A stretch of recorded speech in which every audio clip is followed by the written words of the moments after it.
E para nos explicar sobre o crescimento econômico dos BRICS e o potencial comercial do grupo diante das tarifas de Trump, eu convido para essa conversa aqui Maria Helena Rodrigues, que é professora do Instituto de Relações Internacionais da PUC do Rio de Janeiro e co-diretora do BRICS Policy Center. Boa noite, professora. Principalmente, muito obrigado por ter achado uma brecha na sua agenda em plena sexta-feira, Valentine's Day. Mas é o seguinte, professora, se a gente olhar um pouco no passado, não muito, entre 2017 e 2021, o Donald Trump já foi presidente dos Estados Unidos. Ele já sabia dos BRICS, já sabia do crescimento, da potência da China, só que agora, nesse segundo mandato não consecutivo, os BRICS são outros. Ele viu uns BRICS com 5, agora são 11.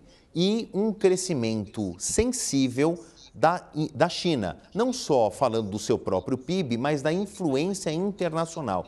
Isso ajuda a explicar o que eu vou chamar aqui de um amarelo piscante de atenção na Casa Branca, na gestão do republicano de novo, do que a China pode forçar contra o dólar? Boa noite mais uma vez. Boa noite, um prazer conversar com vocês. Eu acho que nós temos visto o presidente Trump, que chegou com uma força bastante grande e, sobretudo, com uma força de impor sanções. Impor sanções, eu digo sanções em termos tarifários, ou seja, que mudou um pouco a ideia dos Estados Unidos sempre como um poder hegemônico pela força, pelo poder militar, e agora ele está trazendo com muita força o poder das tarifas, sobretudo tentando renegociar os termos do comércio com muitos dos países, mesmo aqueles países que têm sido historicamente aliados.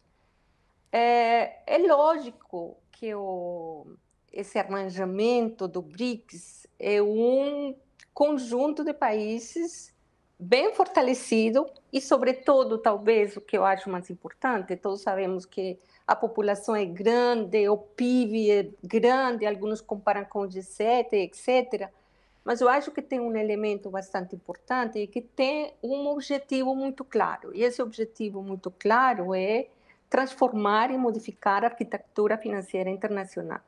E eu acho que isso é o mais valioso dos países BRICS, nessa ideia de que tem uma convicção de que esse arranjamento internacional, esse mundo internacional, ele é injusto e que países emergentes e países fortes economicamente, eles não têm nenhuma representação nesse mundo internacional. E acho que isso é bem importante, porque isso, de alguma maneira, ele está contestando, não única e exclusivamente a partir do comércio e a partir do crescimento econômico, mas também de uma convicção geopolítica e política de que o mundo tem que mudar. E talvez essa ideia da mudança não é um elemento muito fácil de lidar com uma hegemonia e com um poder que durante os últimos 50, 60 anos os Estados Unidos tiveram no mundo. Então, acho que isso traz um elemento importante para mim, fundamental, que esse elemento que, de alguma maneira, fortalece os países do BRICS, que tem essa convicção muito clara dessa mudança que tem que ser feita nessa arquitetura financeira internacional. Então, eu acho que o Trump traz isso um pouco claro, mostrando que sua liderança ela tem que continuar e que essa hegemonia econômica global que está representada pelo dólar, como essa moeda internacional, ela tem que continuar. Mas, de alguma maneira, o que eu acho que é importante é que o dólar e esse processo que estamos falando, de desdolarização, esse é um processo que será muito lento se ele chega a acontecer. Eu acho que nós estamos hoje num momento que 58% dos pagamentos internacionais e comércio e etc. se faz ainda em dólar. É um processo que vai demorar bastante para talvez tirar essa hegemonia do dólar. O que me parece bastante interessante é que os países estão propondo, não única e exclusivamente a partir de uma política que a Rússia quis colocar muito forte pelas sanções que ela recebeu basicamente pelo Ocidente, mas muito pela necessidade e talvez pela vontade dos países de colocar também suas moedas locais como parte desse sistema internacional e essa transação internacional. E acho que isso tem uma agenda bastante importante de todos os países, então, incluído, obviamente, o Brasil, que tem um papel preponderante, que hoje é o presidente do agrupamento.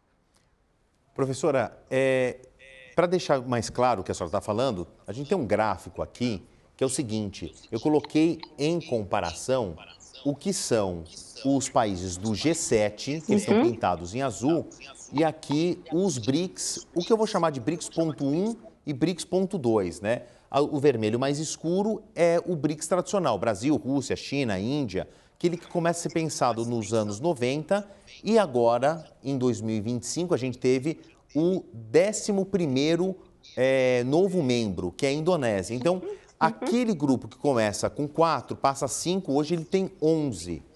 O mais interessante não é sim o mapa, mas é quando a gente compara, por exemplo, o tamanho dos PIBs, né? O PIB, nominalmente falando, do G7 está na casa aí dos 44 trilhões de dólares e o PIB desse BRICS ampliado, ele está um pouco menos de 30 trilhões. Só que se a gente olhar o PIB por paridade de compra, né, poder e paridade de compra, esse PIB dos BRICS cresce muito, o que a gente entende que tem uma massa consumidora importante. Então, percebam que o vermelho aqui fica maior do que o azul, mas o melhor eu deixei para o final, que é o seguinte, é a população dos BRICS. Nós estamos falando em quase 4 bilhões de habitantes, isso é praticamente metade da população mundial, né? Aqui 3 trilhões 400, perdão, 3 bilhões e uns 900 milhões de habitantes contra 750 milhões de habitantes do G7. Então, a gente tem aí um componente importante, não só comercial, mas também um poder de consumo muito importante. E a China, obviamente, liderando todo esse grupo. A China, hoje, que talvez caminhe no século XXI para ser o grande hegemon do século XXI, ultrapassando os Estados Unidos.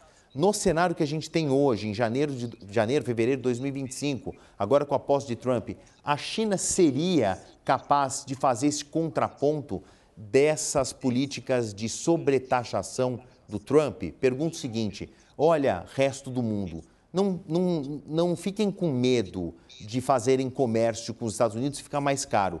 Tem a mim. Teoricamente isso funciona. A senhora concorda que na prática isso é plausível, é factível? Eu acho que a China é um ator bastante forte e que talvez é o único ator hoje no mundo que seria capaz de se contrapor aos Estados Unidos. Historicamente, eu acho que os Estados Unidos eles têm uma força e uma capacidade que tem consolidado nas últimas décadas. A China tem uma maneira de atuar e uma maneira de se relacionar com os países e com o mundo de uma maneira muito diferente. E eu acho que isso tem levado a que a China, nesse mundo global e, sobretudo, nesse mundo do sul global, ela tenha uma participação e uma referência bastante grande para todos os países. Primeiro, a China participa do crescimento dos países, muitos investimentos em infraestrutura, e talvez um elemento que é mais apreciado pelos países desse sul global é que a China não coloca condicionalidades, nem em seus empréstimos, nem em seus investimentos. E esse é um elemento fundamental, porque a gente já viveu muitas condicionalidades colocadas pelos Estados Unidos, sobretudo em termos geopolíticos. E isso tem feito que a China cresça bastante e nesse âmbito internacional de apoio e de muita relação bilateral com muitos países do Sul. Então, talvez a China, que tem crescido bastante nas últimas décadas, seja talvez hoje o único país em capacidade de enfrentar, de alguma maneira, de igual para igual, os Estados Unidos. E sobretudo porque as economias, durante muito tempo, dos dois países são muito interdependentes. Não é muito desligado o comércio, é um processo que começa a fazer de um pouco de não ter tanta interdependência, mas ainda os dois países precisam. Mas nós sabemos que a China tem a capacidade de colocar as mesmas tarifas, de colocar as mesmas condições que o Trump está tentando colocar, e que seguramente essa relação e essa negociação vai ser muito diferenciada. Especificamente, como foi a negociação com a Colômbia, ou com o México, com o Canadá, que são países muito mais dependentes economicamente dos Estados Unidos. Um elemento interessante do que você colocou, comparando os dois blocos, o G7 e os BRICS, é que a população, e você viu que a população é bem importante, com um elemento importantíssimo, é que a população de muitos dos países dos BRICS, e desse BRICS Plus que estamos falando, ela é uma população jovem. Então, se a gente pega, por exemplo, os números da Índia, da Indonésia, do Egito, da África do Sul, da Etiópia, e etc., essa população é extremamente jovem. E isso traz uma vantagem comparativa muito frente aos países europeus, mas também frente aos países, frente aos Estados Unidos. Porque é uma população não única e exclusivamente que tem um potencial de consumo, mas é uma população ativa, em idade de trabalhar ainda muitos anos. E essa é uma vantagem comparativa em termos econômicos muito importante.